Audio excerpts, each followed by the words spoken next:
Je m'appelle Agathe Audette, je suis directrice de Novelis Usine Saguenay.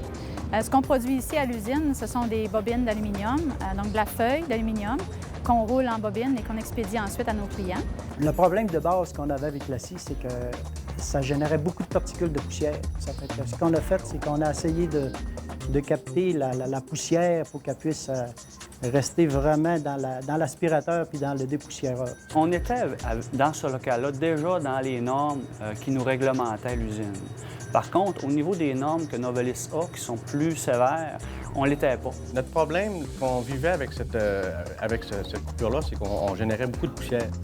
La silicate de calcium, c'est pas cancérigène, sauf que ça peut apporter beaucoup de problèmes au niveau respiratoire.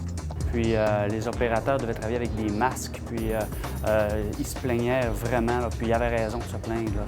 C'était la poussière qui sortait de partout. Au début, on avait fait un boîtier autour de la lame, puis on avait mis juste un aspirateur.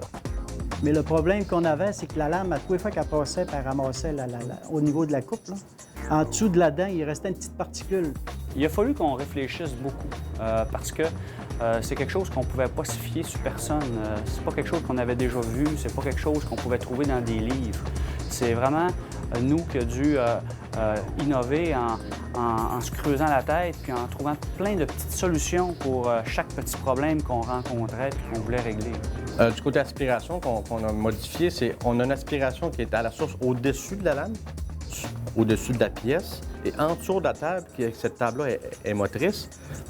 En dessous de la table, du côté de la lame, on a deux jets d'air, chaque côté qui souffle chaque côté de la lame.